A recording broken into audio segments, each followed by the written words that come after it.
Doctor Rajiv Lal ji, आज के इस कार्यक्रम के अवसर पर मंच पर विराजमान डॉक्टर मुकेश यादव जी, सह जिला विद्यालय पिटावा, डॉक्टर उमेश यादव जी, आप प्रधानाचार्य हैं चंद्रगुप्त इंटर वाले इटावा से, एवं हमारे सहयोगी डॉक्टर रमाकांत राय जी और हमारे बगल में श्री सतीश मधव और इस हाल में उपस्थित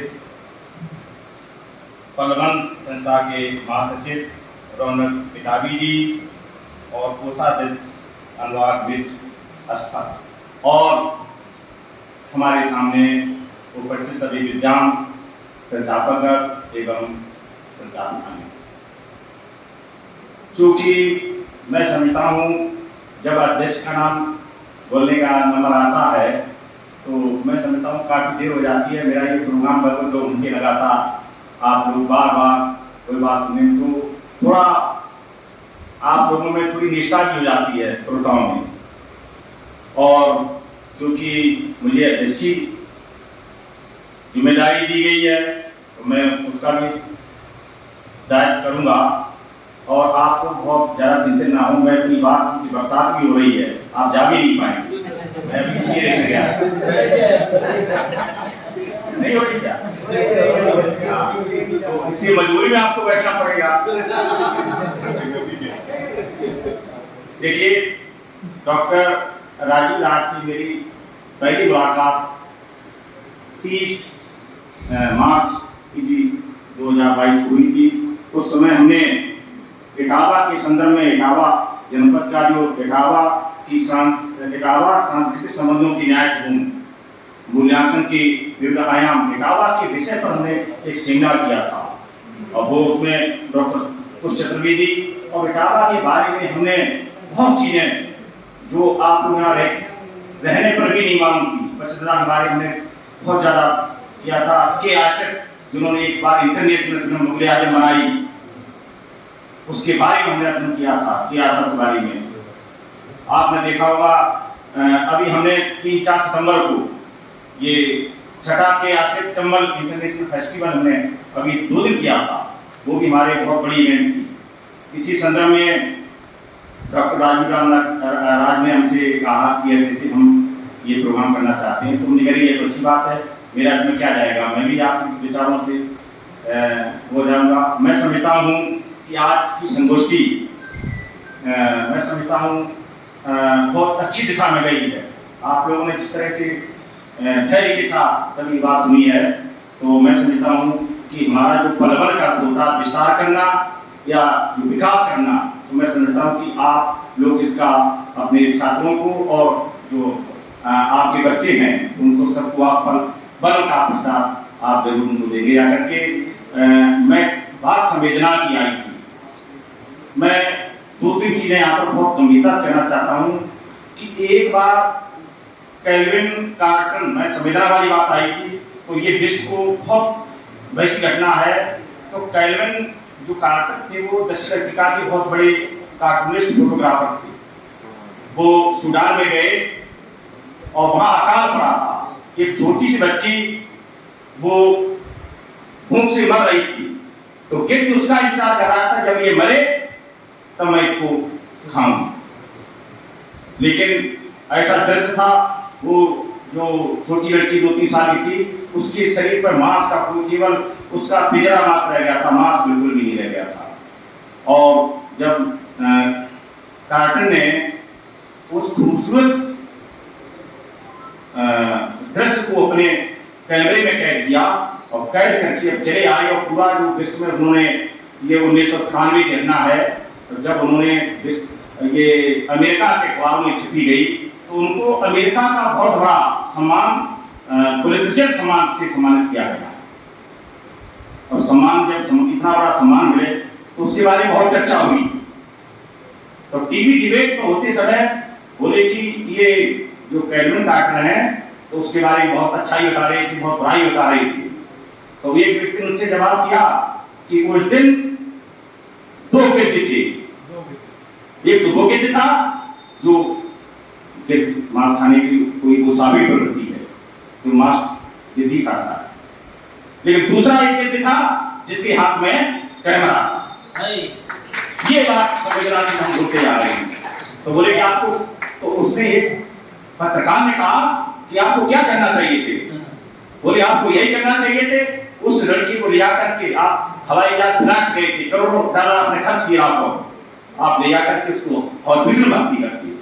अभी डॉक्टर श्री सचिव बद्दू जी ने ये कहा था जब कोई व्यक्ति मरता है तो हम लोग देखते कैसे मरता है, हम उसकी वीडियोग्राफी बनाते हैं और एकदम तुरंत फेसबुक पर हम क्या अपलोड करते हैं और कहते हैं इसकी कितनी बार देखते जाते हैं कि कितनी लाइक मिली। हम लोग जान इस तरह से मैं समझता हूँ कि हमारे अंदर जो संवेदनशीलता होनी चाहिए, जितने मानवीय गुण हैं वो हम सभी भूलते जा रहे हैं। मानवीय गुण, कंप्यूटर इतना बड़ा है लेकिन कंप्यूटर में एक कमी होती है, कंप्यूटर हमारे सुख और दुखों को नहीं समझता।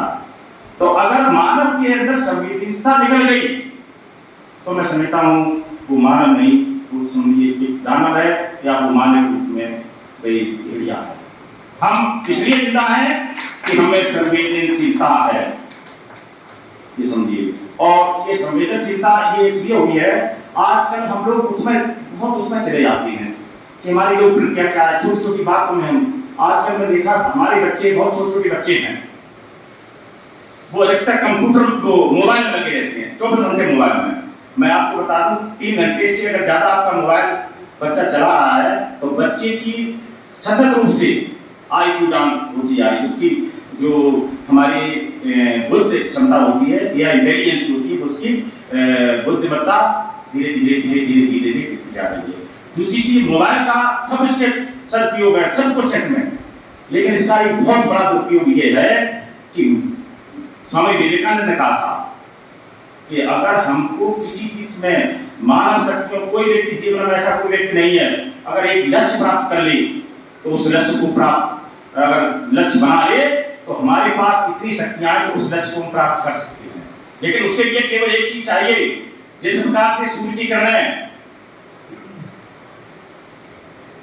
बिखरी हुई रहती है उनमें कोई ऊर्जा नहीं होती है, जब हम उत्तर लाइन से उन किरणों को केंद्रित कर देते हैं तो उसमें ऊर्जा उत्पन्न हो जाती है। इसलिए मन की शक्ति अगर हमने एकाग्र करने की कला सीख ली, और यही स्वामी विवेकानंद कहा करते थे कि एकाग्रता सभी आपकी शक्तियों को या सभी सफलताओं का मूल मंत्र है।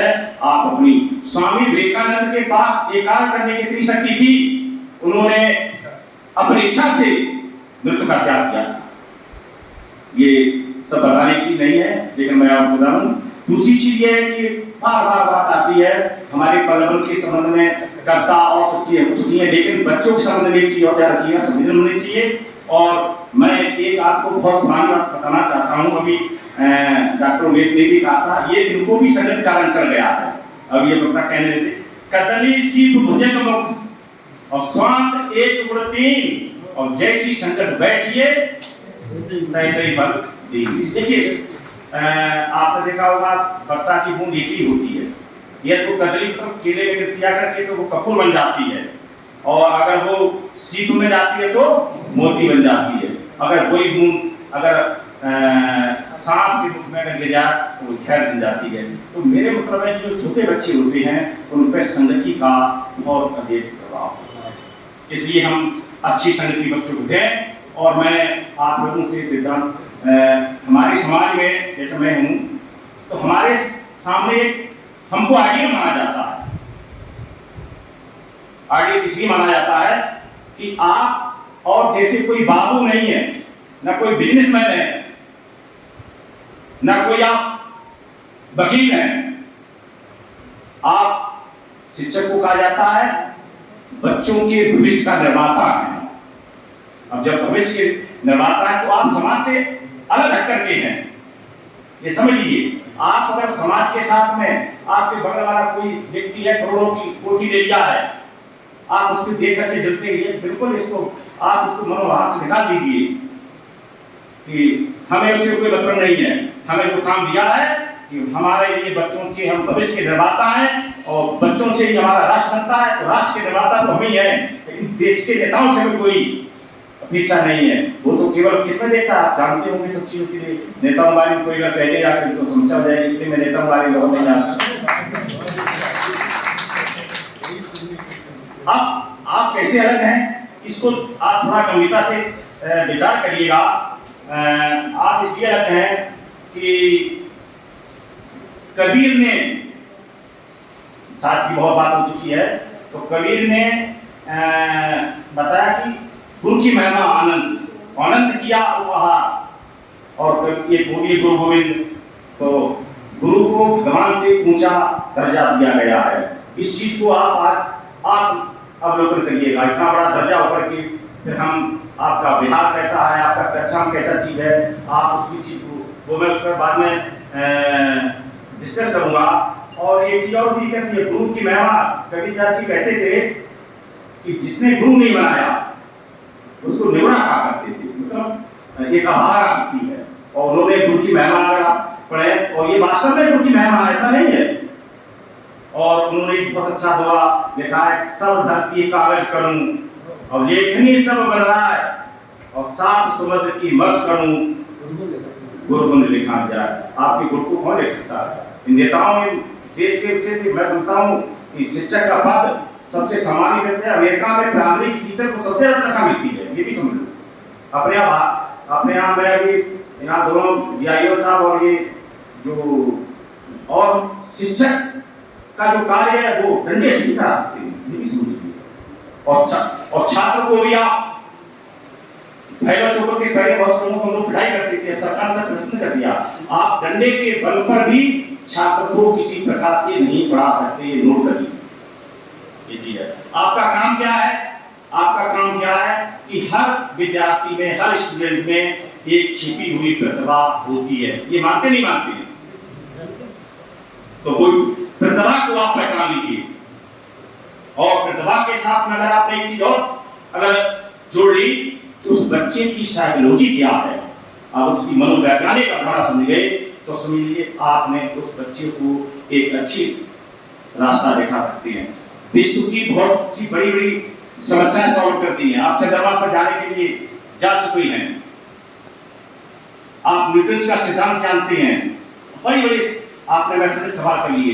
लेकिन मुझे अभी ये नहीं मालूम है, मैं ये चीज पर करता हूं कि श्री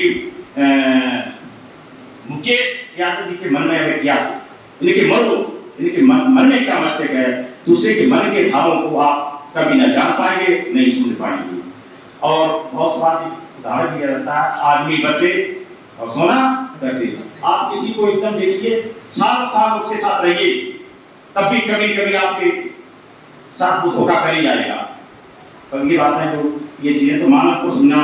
अब बात ये कि इफेक्टिव लर्निंग, इफेक्टिव टीचिंग कैसे करें, जो इसका टॉपिक है। मैं इसमें 10 मिनट केवल मैं बात करूंगा, उसके बाद मैं अपनी साथ और जिसको हम लोग, आप लोगों ने जब आपके बीआरसी या बीएचए साहब जब फंड आ जाता है तो टीचर के लिए इफेक्टिव टीचिंग के लिए कार्यशाला आयोजित करते हैं, और उसको हम लोग टीचिंग टेक्निक ऑफ टीचिंग कहते हैं। तो उसके लिए सबसे बड़ी बात है कि जब कोई आप टॉपिक पढ़ा रहे हैं तो उसके जो टेक्निक के जो इसका पूरे 7-8 चरणों बयान किए। पहले बात है किसी चीज की आप ज्ञाता हैं, जिस विषय को हम फिजिक्स आप पढ़ा रहे हैं, तो फिजिक्स का पूरा आपके पास ज्ञान भंडार होना भी चाहिए। हमारे यहाँ एक हिंदी टीचर थे, उनकी नियुक्ति ऐसी हो गई, तो क्लास में आते थे तो कहते बच्चों से क्लास पढ़ाइए। तो वो क्या करते थे, एक दिन सबको इकट्ठा कर लेते थे और कहते थे कबीर का वो पद तुम सुनाओ, उसका बताओ। पढ़ा जो नहीं बताता पाता उनको पिटाई करते थे, और इतना बच्चों डांटते थे पूरी साल उनकी उसी निकल जाती थी कभी क्लास। फिर वो कभी टीचर को डांट दिया टीचर ने, तो फिर स्टूडेंट कभी क्लास लेने की नौबत ही नहीं आती थी, आराम से कहते थे एक साल एक दिन में हमारी पूरी 365 दिन की तनख्वाह सुरक्षित है। तो मैं समझता हूँ कि देखिए उस समय की बात चल गई, लेकिन आज के जमाने में ये चीजें नहीं चलेंगी। तो आप सबसे पहले किसी चीज का जब आएंगे तो आप उस प्रस्तावना बनाइए, और प्रस्तावना में आपने पिक्चर देखा होगा, ईचक दाना बीचक दाना दाने ऊपर दाना, वो वो उसमें वो कहती टीचर बन के आती है, तो कहती जिसमें बोलो क्या पढ़ाएंगे, तो ये कोई कहता अनार। तो अगर जो टॉपिक आप पढ़ा रहे हैं, टॉपिक का कौन पढ़ा रहे हैं, उसकी प्रस्तावना अगर बच्चों से अगर टॉपिक लिखवा दिया जाए तो आधा टॉपिक बच्चों के समझ में आए। जहाँ तक मातृभाषा की बात हुई, ये सभी जानते हैं, नई एजुकेशन पॉलिसी में अभी 2 मिनट बात करूंगा। न्यू एजुकेशन पॉलिसी में इस बात की व्यवस्था की गई है कि हमारी जो प्री स्टेज की शिक्षा है वो मातृभाषा में ही दी जानी चाहिए।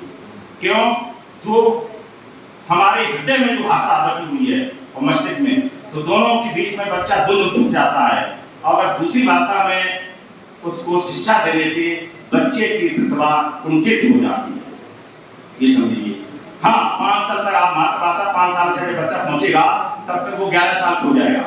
नई शिक्षा नीति में ये लिखा है कि 3 साल से लेकर के 5 साल तक 6 साल तक बच्चा है वो आंगनवाड़ी, बालवाड़ी या प्री स्कूल में शिक्षा पाएगा।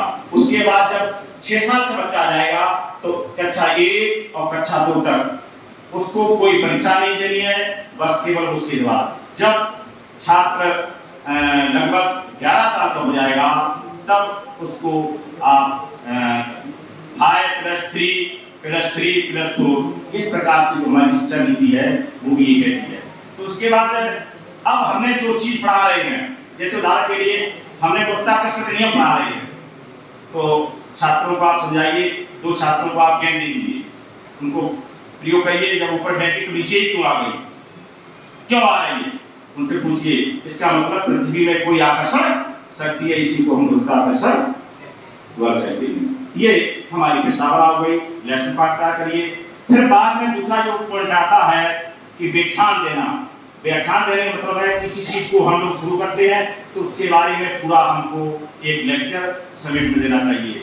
फिर बाद में हम लोग टेक्निक और ब्लैक बोर्ड का प्रयोग करते हैं। आजकल आपने देखा होगा प्रोजेक्टर आ चुके हैं, स्मार्ट क्लास आ चुकी है, आपने देखा होगा बहुत विद्यार्थी पीपीटी बना लेते हैं, पावर पॉइंट प्रेजेंटेशन कर देते हैं, सब बता देते हैं। तो जब हम लोग ब्लैक बोर्ड का प्रयोग करें तो बच्चे को स्टेप बाय स्टेप मैथमेटिक्स हम बिना ब्लैक बोर्ड के पढ़ा ही नहीं सकते, फिजिक्स केमिस्ट्री बिना ब्लैक बोर्ड पे पढ़ा ही नहीं सकते। हमको एक हिंदी टीचर पढ़ाते थे, वो दुआ भी ब्लैक बोर्ड पर लेके पढ़ाते थे, और उन्हें उसमें मैं 1982 में हाई स्कूल में था, 83 में, और अभी तक हमें बिहारी दो याद है। वो कहा करते थे कि कहत जगत जियत जियत बिगत लजा और भरे भवन में करत हैं मेरे सवाल, वो इसका अर्थ बताते थे। और मेरी बवादा रो राधा नागर सोए और जब तक की छाई पड़े श्याम भरत धोए, कज नयन मंजन किए बिरखी बेरतवा और कछ बिछ दो दीप दे चितवत नंद कुमार, बतरस लालच लाल की मुरली धरी लुकाए और सौ करे भौं करे दैन के नट जाए। नट जाए मतलब होता है ना तो ना हाँ। तो इसके बाद में आप क्लास में जब आप बैठे हुए हैं तो एक जो सुकराती विधि कहते हैं, सुकरात ने वो डेवलप की थी कि बच्चों से प्रश्न उत्तर किए जाएं। जब कोई टॉपिक पढ़ा रहे हैं तो आप बहुत लोग जैसे आप बैठ गए, टीचर केवल नीचे मुंह लेकर के पढ़ने लगते हैं तो पीछे बच्चे कमेंट कर देते हैं, आज के बच्चे बहुत तेज होंगे, अगर आप ऐसे पढ़ रहे हैं तो ऐसे तुम भी पढ़ सकते हैं। तो मेरा मतलब है कि आप जब भी पढ़ाने जाएं तो नोट हेडिंग नोट कर लीजिए, लेकिन जैसे ही किताब पूरी किताब लेकर पोथी बैठ करके बच्चों के सामने आप बिल्कुल मत बैठिए, इसका आपके बच्चों पर नकारात्मक प्रभाव पड़ता है। हम ये नहीं जानते कि पूरी चीज आप रखे ही जाइए, लेकिन उनके सामने हूबहू पूरी किताब बिल्कुल वाचन मत कर दीजिए। तो ये पूछताछ विधि में सुकरात क्या करता था, उसमें कोई प्रश्न पूछता था और उनका उत्तर स्वयं दे देते थे। इसके बाद जो नई शिक्षा नीति में विधि आई है खेल आधारित शिक्षा, गेम बेस्ड लर्निंग, ये बहुत महत्वपूर्ण है। ये जो हमारे जितने बच्चे हमारे जो प्राइमरी तक के हैं, जो 11 साल तक के, उनको आप खेल में ही शिक्षा दीजिए, उनके ऊपर किसी प्रकार का कोई भी बर्डन मत दीजिए। दूसरी चीज इसमें छठा बिंदु आता है व्यवहार प्रबंधन। ये आपका बहुत महत्वपूर्ण बिंदु है। व्यवहार प्रबंधन में आप क्लास पढ़ा रहे हैं और बच्चे पीछे शोरगुल कर रहे हैं तो आपका ये मैनेजमेंट सही नहीं है। आप पढ़ा रहे हैं, सामने बच्चे बैठे हैं, आप ऐसे देख पढ़ा रहे हैं, ये भी सही नहीं है। आपकी एक्टिविटी अगर यहाँ से कोई बात शुरू कर रहे हैं तो यहाँ पर समाप्त करिए। 3 एक ही डिग्री मूवमेंट आपका होना चाहिए। 1 सेकंड भी कोई बच्चे ने अगर उसका मोबाइल बजने लगा तो उसको बच्चे को बिल्कुल गेट आउट कर दीजिए, आप बाहर निकलिए। मैंने कहा था मोबाइल की घंटी नहीं बजनी चाहिए, नहीं तो बच्चे रोज डेली मोबाइल ही बजाते रहेंगे। तो बच्चों का अनुशासन में रखना भी आपकी बहुत बड़ी जिम्मेदारी होती है। जब आप ब्रेक बोर्ड का प्रयोग कर रहे हैं तो एक लाइन आपने लिख ली, फिर दूसरी तरफ लिखें, पीछे मुड़कर भी लिख लें। ऐसा नहीं आप ब्रेक बोर्ड लिख रहे हैं, बच्चे पीछे हंसी बना रहे हैं। पूरा कंट्रोल है, मतलब आप बिल्कुल मूवमेंट पर रहिए। ये एक्टिविटी आपको तभी आ पाएगी जब आप इसमें धीमे धीमे प्रोग्रेस करेंगे। तो ये अनुशासन वाली बात आ जाती है। दूसरी चीज है कॉमर्शियल एफिशिएंसी आपको आनी चाहिए। व्यवसाय की दक्षता, करत अभ्यास के जरूरत हो सजान और दसरी जावत तो हाँ, तो आप जानते हैं जब आप लगातार 20 सालों से कोई हिंदी पढ़ा रहे, हिंदी लेक्चरर हैं, तो मैं समझता हूँ आपको कवि, तुलसी, रहीम, बिहारी जितने भी उनकी कविताएं आपको वैसी कंटेस्ट हो जानी चाहिए। जब इतने दिन से पढ़ा रहे हैं, अगर आपने वो दक्षता नहीं प्राप्त करी है तो आप व्यवसाय दक्षता ही नहीं, आपने अपने को डेवलप कर ही नहीं पाए। आपने देखा है ये कोई वकील होता है, जितना एक्सपीरियंस होता है उतना ही वो अच्छी बहस करता है। डॉक्टर होता है, 20 साल तक उसकी प्रैक्टिस है, उतना ही मरीज में ज्यादा है। पहली बार आप किसी का हार्ट का ऑपरेशन देखेंगे तो आप डॉक्टर के हाथ के वो उस तरह गिर जाता है, लेकिन धीरे धीरे वो जब सब चीजें सीख जाता है। तो इसलिए आप अपने पास व्यवसाय की दक्षता होनी चाहिए। व्यवसाय की दक्षता का मतलब होता है एक ही कार्य बार बार करें तो उसमें आपको वो कुशलता आनी चाहिए। तो मैं समझता हूं कि आपकी टीचिंग में भी जब बार बार आप कोई काम करेंगे तो उसमें आपकी जो व्यवसाय की दक्षता है वो झलक आनी चाहिए। जैसे आज बीएचए साहब आए, चलो ये नए हैं, इनमें अभी कोई बहुत ज्यादा अनुभव भी नहीं है, धीरे धीरे पर सीख लेंगे। इसके बाद जब हमने टॉपिक समाप्त कर दिया है तो उस टॉपिक को आप सडन समाप्त नहीं करेंगे। शुरू से आपने जो बातें की हैं उनको आप समराइज करेंगे। जब तक समराइज नहीं करेंगे, सडन एकदम भैया आपने जैसे बत्ती चली गई लेक्चर बंद, ऐसा नहीं करना है। पूरे लेक्चर को आप जब तक समराइज नहीं करेंगे तब तक बच्चों को ये चीज, फिर बाद में आप जैसे इंटरप्रेट पढ़ा रहे हैं तो अब आपने कहा हमने ये मित्र वाली के साथ पढ़ाई, ये हमने इसे पढ़ाया, तो आप बच्चों को उसका सोर्स बता देंगे। ये किताब इससे पढ़ेंगे तो ये मिलेगा, या www ये वेबसाइट से ये चीज मिलेगी, ये सब चीज बता दिए। फिर उसमें आप अंत में उनको टिप्स देंगे। टिप्स मतलब ये होता है कि इसमें क्या ट्रिक है, इसमें क्या विशेष बात है। जैसे आप इतिहास पढ़ा रहे हैं और इतिहास पढ़ाने में कहीं आपने पढ़ाया कि अपने भारत में सबसे पहले कौन कौन देश के विदेशी आए थे, तो डच आए, फ्रांसीसी, इंग्लैंड और फ्रांसीसी, ये 4 देश के आए थे। तो इसको याद करने के लिए उनको फार्मूला बता दीजिए। बोलिए आप PEDF लिख दीजिए, पैडल मतलब पुर्तगाली पहले आए, उसके बाद इंग्लैंड के आए, उसके बाद डच आए, उसके बाद फ्रांसीसी आए। इसी प्रकार से आप मैथमेटिक्स पढ़ा रहे हैं तो बच्चों को मैथमेटिक्स बहुत हल्का लगता है, देखा होगा। तो आप उनको एक बहुत बड़ा सूत्र है, आपने कोई ब्रैकेट, फिर छोटा महिला, फिर डिवीजन, फिर ऑफ, फिर मल्टीपल एंड सजेशन, तो इस तरह से आप शॉर्ट फार्मूला बता दीजिए। तो मैं समझता हूँ इस तरह से अगर आप टीचिंग करेंगे तो आपकी टीचिंग बहुत ही प्रभावी होगी। और एक चीज ध्यान रखिएगा, जिस प्रकार से माली के जीवन में जो जब पौधा होता है तो उससे जब पुष्प खिलता है तो उसकी सुगंध उसके जीवन की बहुत अच्छी खुशबू लेकर के उसी में मग्न रहता है। जब आप अपने किसी स्टूडेंट को तराश करके उसकी छिपी प्रतिभाओं को दिखा करके अगर सफल बना देंगे, और जिस दिन तुम्हारे पैर पर वो पढ़ करके कहेगा गुरुजी आप ही की ये महिमा का पुरस्कार है, तो समझ लीजिए आप उस दिन अरब नहीं खरबपति में आपने एक बच्चे का बना दिया। तो इस प्रकार से मैं समझता हूँ ये इफेक्टिव टीचिंग के जो मेथड है, मैं समझता हूँ थोड़ा, क्योंकि हमारे आपके जीवन में क्या होता है कि जैसे तालाब में पानी भरा रहता है तो उसमें ठहराव आ जाता है, तो वो आप लोग उस ठहराव को, और जहाँ पानी में ठहराव गया तो आप जानते थोड़ा गंदा हो ही जाएगा। तो इसको हम लोगों के रिफ्रेशर कोर्स हैं, जैसे फिजिक्स है, इटावा जिले में कौन बढ़िया पढ़ा देता है, अरे उससे अच्छे नई फार्मूला, उसकी नई टेक्निक और सब चीज जाने में क्या बनती है। हिंदी कौन बढ़िया पढ़ाता है, अरे उससे अगर बैठ करके हिंदी बारे में हमने सब चीज सीख ली। मैथमेटिक्स किसका अच्छा है, तो अगर ये चीजें अगर आप लोग, मैं समझता हूँ अपनी टीचिंग जो है तो ये बहुत ही अच्छा रहेगा। और दूसरी चीज है, आप एक चीज ध्यान रखिएगा, जब आप काम करेंगे और जब आप उसका तो आपको कुछ नहीं मिल पाएगा। जब आप अच्छा पढ़ाएंगे आपका अधिकारी भी आपसे कुछ नहीं कर पाएगा। और मैं बेसिक शिक्षा के बारे में केवल एक बात कहना चाहता हूँ, जो बेसिक शिक्षा जो विभाग है उसमें सबसे बड़ी कमी ये है कि जो मिड डे मील वाली समस्या है वो तो ये समझिए पूरी तरह से पूरी प्राइमरी शिक्षा को नष्ट किए हुए। जैसे 8 बजे स्कूल खुलता है, 9 बजे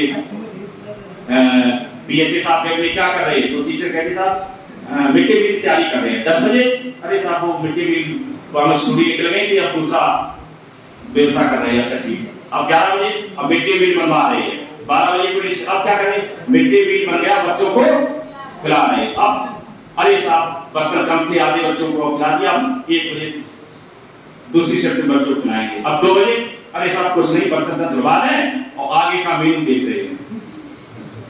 पूरी व्यवस्था ही अस्त व्यस्त है। काम है, सरकार कहते हैं ये कर रहे हैं, वो कर रहे हैं। ऐसे गांधी स्कूल से, इसलिए दिल्ली में भी दिल्ली गया, परसों लौट के आया, दिल्ली में एक स्कूल है वहां से 18 स्टूडेंट सीपीएम की से सेलेक्शन हुआ, वो भी इंटर के कॉलेज। अब मैंने वहां पता लगाया कि तो वो सब चीजें के लिए है। अब सरकार तो केवल मीडिया हाईलाइट करती है। मिड डे मील के बारे में पूरे देश के जितने भी अगर राजनीतिक हैं, केवल नीतीश कुमार एक ऐसे थे कि प्राइमरी स्कूल से मिड डे मील समाप्त कर दिया जाए। ये बहुत बड़ी साजिश है, इसमें हमारी पीढ़ियां बर्बाद होती है, ये समझ लीजिए, ये हम लोग समझ नहीं पाते हैं। अच्छा ये बताइए, टीचर क्या होटल खोलने का काम करता है क्या? भाई खाना तो उस बनाने के काम है, वो तो उसे खाना बनाने को कोई वो भी नहीं किया, वो तो पढ़ने का काम उसका है। आप कहते हो गैस लाओ, नहीं पूरा महीने 4 लोगों के परिवार के लिए खाना बनाने के लिए 2 घंटे हर व्यक्ति को शाम को नमक में कितनी चीजें होती हैं, अब वो भी तुम 4 रुपए का एक स्टूडेंट खिला रहे हैं। इससे अच्छा तुम महीना भर में एक बच्चे के लिए कितना खर्च कर रहे हैं, 120-200 रुपए दे रहे हैं, 200 रुपए उसके माँ बाप को दे दीजिए, मिड डे आप राशन फ्री दे रहे हैं, थोड़ी और उसके प्रभाव साझा दीजिए। ये केवल सरकार का मुख्य उद्देश्य भी होता है। अगर नागरिक पढ़ लिख करके जागरूक हो गया तो हमसे प्रश्न पूछेगा, इनको बिल्कुल ऐसे गधा बनाने को ये ना सोचे ना हमसे तरफ करता। तो ये सब चीजें बहुत दुर्गामी प्रभाव देती हैं। मैं बहुत ज्यादा होकर के मैं अपनी बात समाप्त करना चाहता हूँ। और केवल चूंकि हम लोग शिक्षक हैं, आप सब लोग भी, मैं अपनी ये 2 लाइनों के साथ मैं अपनी बात समाप्त करना चाहता हूँ।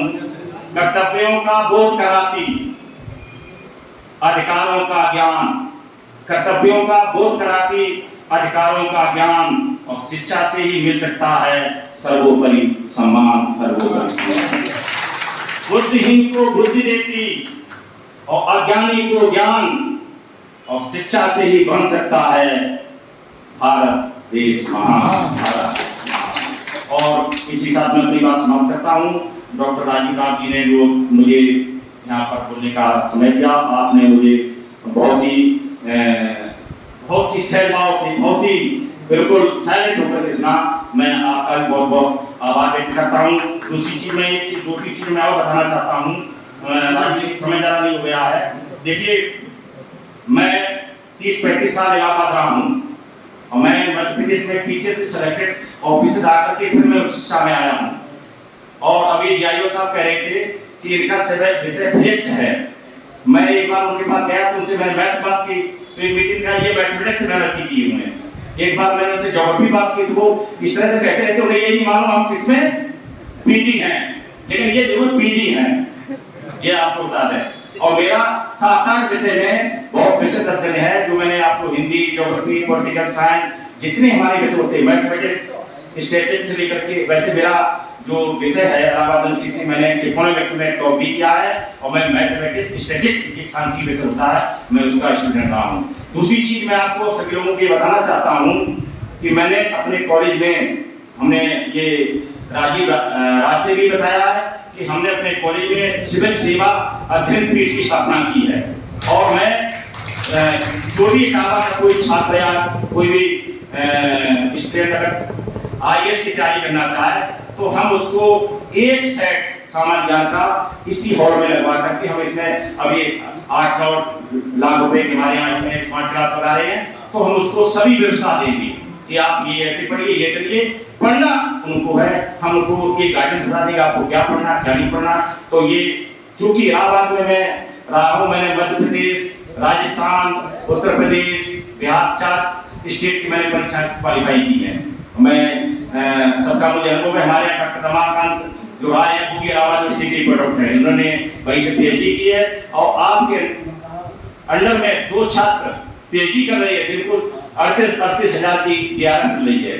तो मैं समझता हूँ कि हमारे यहाँ, लेकिन हमारे कॉलेज एक समस्या है कि यहाँ एडमिशन इसलिए नहीं होते हैं कि हम लोग नकल नहीं करने देते हैं। तो हमारे यहाँ 360 में 100 या 90 या कभी बहुत कम ही एडमिशन इसलिए हो पाते हैं, नकल नहीं मिल पाती है। और एक सर्वे और बता दूं, हमारे कॉलेज में 300 छात्राएं हैं। बीए पार्ट 1 में हमने एक दिन सर्वे किया, 80 छात्राओं को बैठा करके हमने एक निवेदन हमने कहा एक एप्लीकेशन लिख के दे दो कि छुट्टी की, तो 70 लड़कियों में केवल 5 लड़कियां ही शुद्ध हिंदी लिख पाई हैं। ये यहाँ की दिशा और दिशा है। मैं आप लोगों को, आप ऐसा मत सोचिए मैं आपको दोष नहीं दे सकता हूँ, हो सकता है वो लड़कियां ही कॉलेज पढ़ने नहीं आती हैं। तो ये बताइए आगे ये जब पीढ़ी हमारे सामने आएगी तो हमारा शिक्षा का स्तर क्या होगा, समझा? तो इसी वजह से मैं बहुत चिंतित रहता हूँ।